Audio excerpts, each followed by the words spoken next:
क्या हिसार सीट पर बिखर जाएगी चौधरी देवीलाल की विरासत? क्या चौटाला परिवार की आपसी फूट का फायदा उठाएगी कांग्रेस?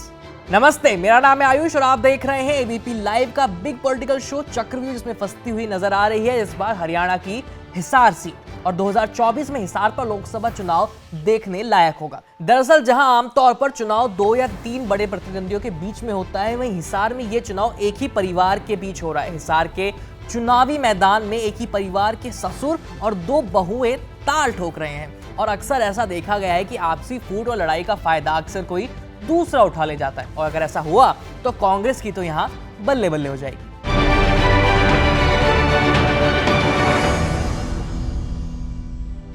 हरियाणा की हिसार लोकसभा सीट एक बहुत ही ऐतिहासिक सीट है और यह ऐतिहासिक शहर भी रहा है। करीब 16 लाख मतदाताओं वाली इस लोकसभा सीट के अंदर 9 विधानसभा सीटें आती हैं। बात करें शहर के राजनीतिक इतिहास की तो हिसार लोकसभा सीट पर काफी लंबे समय तक भजनलाल और देवीलाल के परिवार का कब्जा रहा है।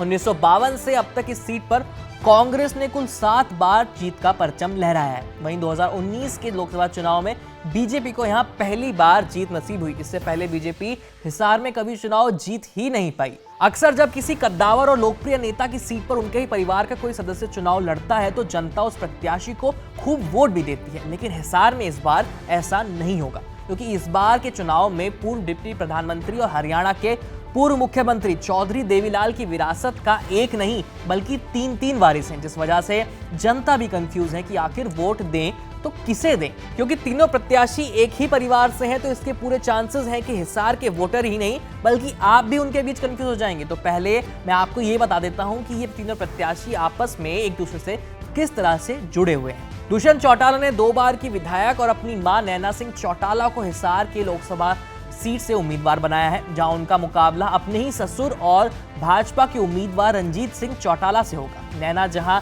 जननायक जनता पार्टी यानी जेजेपी के अध्यक्ष अजय सिंह चौटाला की पत्नी और ओम प्रकाश चौटाला की पुत्रवधू हैं, वहीं रंजीत चौटाला अजय सिंह चौटाला के चाचा हैं और ओम प्रकाश चौटाला के भाई हैं।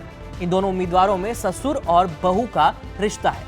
अब बात इस परिवार के तीसरे लोकसभा उम्मीदवार की। तीसरी उम्मीदवार हैं सुनैना चौटाला। ओम प्रकाश चौटाला की पार्टी इंडियन नेशनल लोकदल यानी इनेलो ने भी हिसार से ही अपना उम्मीदवार उतारा है। इनेलो की तरफ से सुनैना चौटाला को टिकट दिया गया है, जो नैना की देवरानी है। सुनैना ओम प्रकाश चौटाला के दूसरे भाई प्रताप चौटाला के बेटे रवि चौटाला की पत्नी है। यानी सुनैना और नैना देवरानी और जेठानी का रिश्ता है इन दोनों के बीच, और दोनों का मुकाबला अपने ही ससुर और भाजपा के उम्मीदवार रंजीत सिंह चौटाला से होना है। और चौटाला परिवार के इस घमासान का फायदा उठाने के लिए कांग्रेस ने पूर्व केंद्रीय मंत्री जयप्रकाश उर्फ जेपी को मैदान में उतार दिया है। जेपी हिसार से 3 बार अलग अलग पार्टियों से सांसद चुने गए हैं। चंद्रशेखर की सरकार में वो मंत्री रह चुके हैं और 1 बार विधायक भी रह चुके हैं। हिसार के चुनाव में इस बार एक बात और भी ज्यादा खास है, वो ये कि आज तक हिसार से कोई भी महिला सांसद नहीं बनी है। लेकिन इस बार एक नहीं बल्कि 2 महिलाएं चुनावी मैदान में हैं, वो भी एक ही परिवार की। हिसार सीट पर जाट वोटर सबसे ज्यादा हैं, जो कि यहाँ निर्णायक भूमिका में है। और इस बार एक नहीं बल्कि 4 उम्मीदवार जाट हैं। तो जाहिर सी बात है कि जाट वोट इस बार 4 हिस्सों में बढ़ जाएगा, किसी के हिस्से कम तो किसी हिस्से थोड़ा ज्यादा। इसलिए बीजेपी अपने गैर जाट वोटर्स को आकर्षित करने में जुटी हुई है ताकि जीत अपने नाम कर सके। खैर, हिसार के राजनीतिक समीकरण पर आपकी क्या राय है, हमें कमेंट करके जरूर बताएं और देखते रहिए एबीपी लाइव। मेरा नाम है आयुष। धन्यवाद।